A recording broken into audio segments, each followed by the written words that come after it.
आप देख रहे हैं कहानी कुर्सी की। लगातार हम चुनावों की बात कर रहे हैं। इस बीच एक बड़ी खबर, अच्छी खबर आपको अयोध्या से देना चाहते हैं। अयोध्या नगरी का नया नया एयरपोर्ट बनकर तैयार हो चुका है। एयरपोर्ट का टर्मिनल तैयार है, एयरपोर्ट का रनवे तैयार है और केंद्रीय उड्डयन मंत्री ज्योतिरादित्य सिंधिया अभी तो हालांकि चुनाव में बड़े व्यस्त थे, लेकिन ये उनका आधिकारिक कामकाज भी है। तो अब वो अयोध्या पहुंचे हैं, योगी आदित्यनाथ के साथ पहुंचे थे, मुख्यमंत्री के साथ। वहां जाकर उन्होंने पूरा एयरपोर्ट जो है उनके सामने जो है उसका नक्शा, लेआउट सब उनको समझाया है, किस किस्म के विमान वहां पर लैंड करेंगे, कितनी क्षमता है इस एयरपोर्ट की, सब कुछ उन्होंने मुख्यमंत्री को बताया। और इससे पहले वो मंदिर भी गए, रामलला के भी दर्शन किए, हनुमानगढ़ी मंदिर भी गए। और आप देखिए ये एयरपोर्ट, इसका जो फेज 1 है वो पूरी तरीके से तैयार हो चुका है और फेज 2 की तैयारी अब की जा रही है। और बहुत कम वक्त में यहाँ पहली फ्लाइट जो है वो लैंड करेगी, इसकी भी तैयारी हो गई है कि वहां पर पहला जो विमान है वो उतर सके। तो आपको पहले हम योगी आदित्यनाथ की और ज्योतिरादित्य सिंधिया जो केंद्रीय मंत्री हैं उनकी बात सुनाते हैं, आपको पता लगे किस प्रकार का भव्य एयरपोर्ट अयोध्या में बन रहा है। न केवल एयरपोर्ट बल्कि अयोध्या के विकास कार्यों और न्यू अयोध्या जो प्रभु राम के अयोध्या में भव्य मंदिर में विराजमान होने के पूर्व सज करके एक नई अयोध्या के रूप में देश और दुनिया के सामने होगी, उसके भव्य लोकार्पण के कार्यक्रम के साथ हम सब जुड़ेंगे। ये जो पहला चरण है 6,500 स्क्वायर मीटर का ये हवाई तल बनने जा रहा है, 65,000 स्क्वायर फुट का, क्षमता 2 या 3 फ्लाइट प्रति घंटे की क्षमता का ये हवाई अड्डा बनने जा रहा है। 2,200 मीटर का रनवे का क्रियान्वयन हो रहा है, यानी कि बोइंग 737 और एयरबस 319, एयरबस 320 इस हवाई अड्डे पे लैंड कर पाएंगे। छोटे प्लेन तो जरूर आएंगे पर बड़े प्लेन भी आ पाएंगे। देखिए अयोध्या नगरी को भव्य बनाने के लिए, वहाँ तमाम तरीके की सुविधाएं देने के लिए तो लगातार पिछले कई वर्षों से, जब से योगी सरकार आई है, कामकाज वहाँ पर हो ही रहा है। लेकिन ये भी एक तय बात है कि जहाँ भी किसी भी शहर में या आसपास एयरपोर्ट आता है तो उसके बाद वहाँ की तरक्की को, वहाँ के भविष्य को जो है फिर पर लग जाते हैं। और अयोध्या नगरी के साथ वो होना अब बिल्कुल तय है। बाकी वहीं के आसपास की त्रिपाठी जी आपको और बताएंगे। नहीं, आपने जो बात कही मैं इसी से शुरू करता हूँ। आप अगर देखिए तो हम लोग सुनते हैं कभी कभी कि अमेरिका में या जो ऐसे देश हैं, जो यूरोप के देश हैं, वहाँ छोटी छोटी हवाई पट्टी है और लोग उससे भी सफ़र करते हैं। तो हम लोग उसको लेकर बड़ा चिंतित हुआ करते थे, क्योंकि हमारे यहाँ तो बड़े बड़े जो हवाई अड्डे हैं वही एक समय में सर्वाइवल का संकट था। लेकिन आज हमारे हवाई अड्डों की क्षमता ये है कि T1, T2, T3 और अब T4 भी, यानी दिल्ली में ही 4 टर्मिनल वो कम पड़ रहे हैं। जेवर में जो एयरपोर्ट बन रहा है वो शुरू होगा, और जब वो शुरू होगा तो शुरुआत के साथ ही 5 लाख यात्रियों को हैंडल करने की क्षमता रखेगा।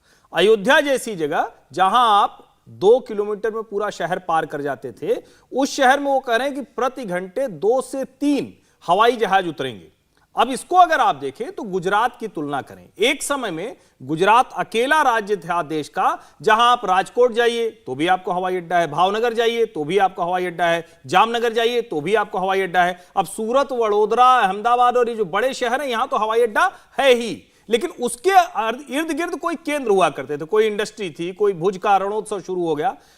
उत्तर प्रदेश में ऐसी संभावनाएं कम हुआ करती थी। लेकिन आज अगर आप देखिए तो काशी का एयरपोर्ट हो, प्रयागराज का एयरपोर्ट हो, और अब अयोध्या राम मंदिर बनने की वजह से दुनिया भर के लोगों के लिए आस्था का नया केंद्र है।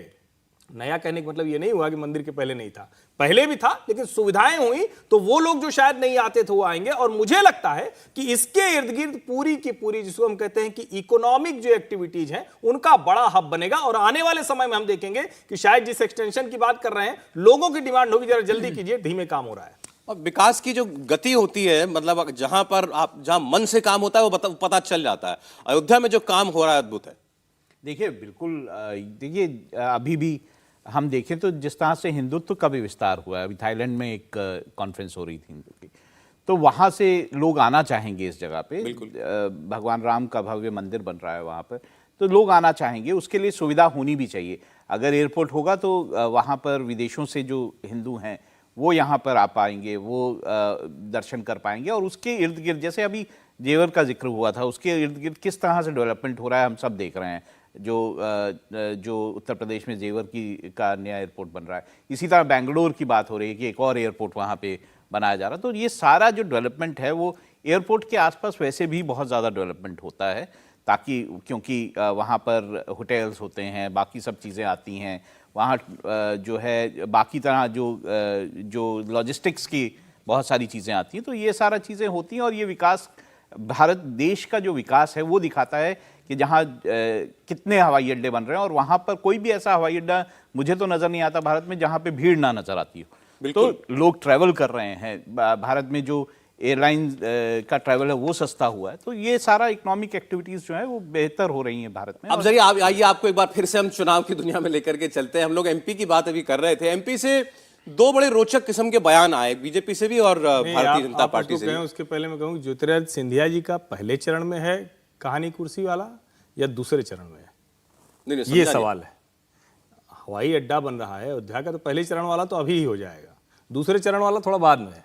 तो सिंधिया जी वाला जो मध्य प्रदेश वाला है वो पहले चरण का है, पहला चरण तो आपने खारिज कर दिया, वो थोड़ा पता नहीं। पहला चरण तो आप ही ने खारिज कर दिया। वही मैं कह रहा हूँ, वो अभी थोड़ा सा अब देखिए, मध्य प्रदेश के अंदर दोनों पार्टियां जो हैं, उन क्योंकि एग्जिट पोल ने, किसी ने बताया भाजपा, किसी ने बताया कांग्रेस, तो हर किसी को पोल पर तो सवाल उठाने का जो है मौका मिल ही गया। अब मैं आपको कमलनाथ जी की बात पहले सुनाता हूं। कमलनाथ ही कह रहे हैं कि ये जो एग्जिट पोल बता रहे हैं कि भारतीय जनता पार्टी की सरकार बनने जा रही है, दरअसल ये एक षड्यंत्र है। षड्यंत्र इसलिए कि ताकि माहौल बना दिया जाए, हमारी पार्टी के कार्यकर्ता निराश हो जाएं, और फिर जो नजदीकी मामले वाले सीटें होंगी जहां कम अंतर से हार जीत तय होगी, वहां पर अधिकारियों की मदद से गड़बड़ कर ली जाए। तो आप सुनिए कमलनाथ कैसे आगाह कर रहे हैं पहले अपनी पार्टी के कार्यकर्ताओं को। कांग्रेस के सभी कार्यकर्ता पूरी ताकत से मैदान में आ जाएं। भाजपा चुनाव हार चुकी है। कुछ एग्जिट पोल जानबूझकर इसलिए बनाए गए हैं कि कांग्रेस कार्यकर्ता निराश हों और झूठा माहौल दिखाकर अधिकारियों पर दबाव बनाया जाए। ये षड्यंत्र कामयाब होने वाला नहीं है। हम सब जीत के लिए तैयार हैं, हम सब एकजुट हैं। आपको कोई भी समस्या लगती है तो आप सीधे मुझसे बात करें।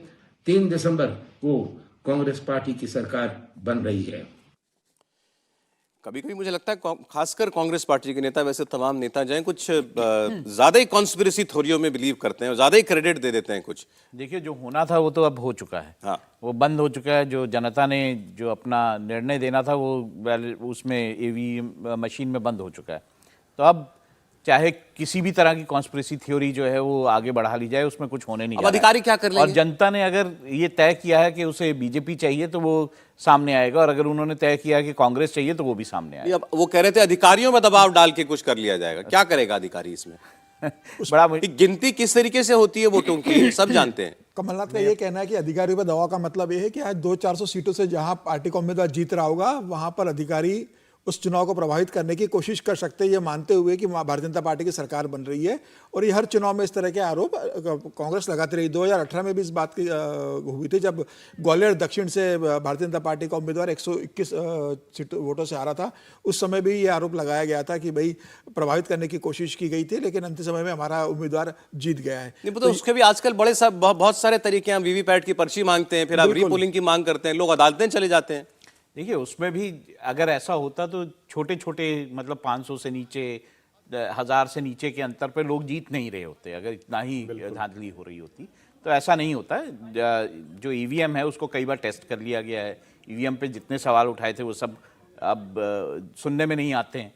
तो ईवीएम के टेस्ट हो चुके हैं। सारी जितनी कोशिशें विपक्षी दल की तरफ से उठाई गई थी, उसके बाद उसको ये भी देखा, उसने विपक्षी दल ने देखा कि वही ईवीएम जो है उन्हें भी चुनाव जिता रहे हैं अलग अलग राज्यों में। तो ये सारा कुछ, मुझे नहीं लगता कि ऐसा कुछ जो है ये जो बोल रहे हैं इसमें कुछ भी जो है तथ्य है।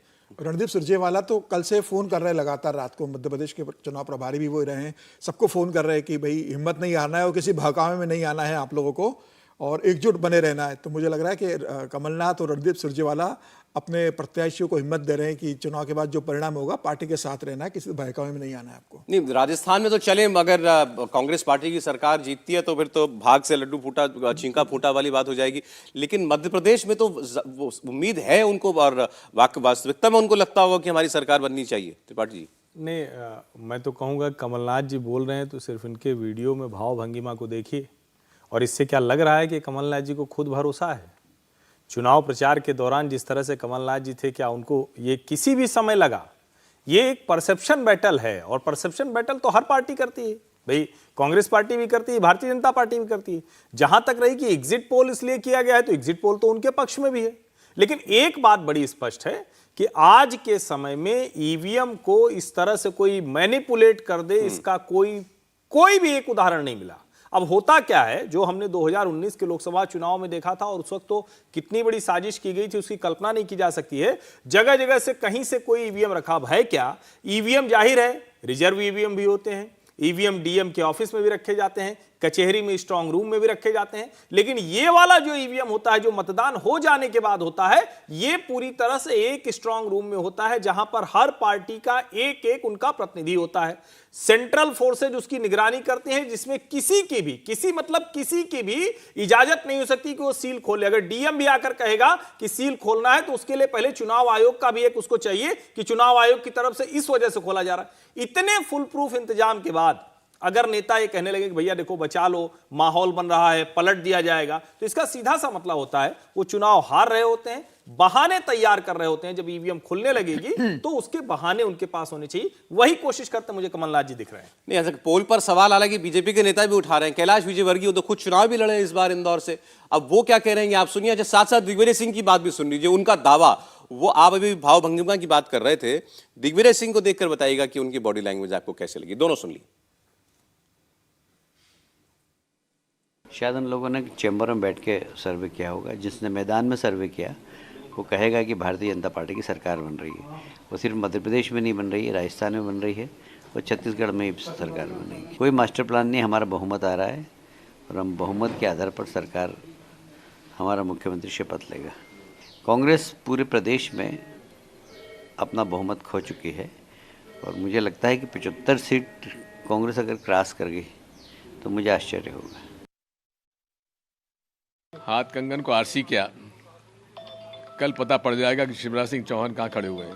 सर कितनी सीटें आप लोग जीतने 130 प्लस, उससे नीचे नहीं जाएंगे। बहुत जोर से उन्होंने 130 प्लस कहा है। 20 सीटें कम कर दी उन्होंने। पहले 150 चल रहा था कमलनाथ का, दिग्विजय सिंह का 150 था, अब 130 पे आ गए वो। नहीं, मुझे लगता है कि देखिए दिग्विजय सिंह, और मैं बार बार कहता हूं, चलिए इसी बहाने फिर से ये बात कहनी चाहिए, दिग्विजय सिंह नेता हैं स्वाभाविक। कमलनाथ, मतलब मुझे समझ में नहीं आता कि भारतीय जनता पार्टी के मुकाबले कमलनाथ कैसे बड़े नेता हो सकते हैं।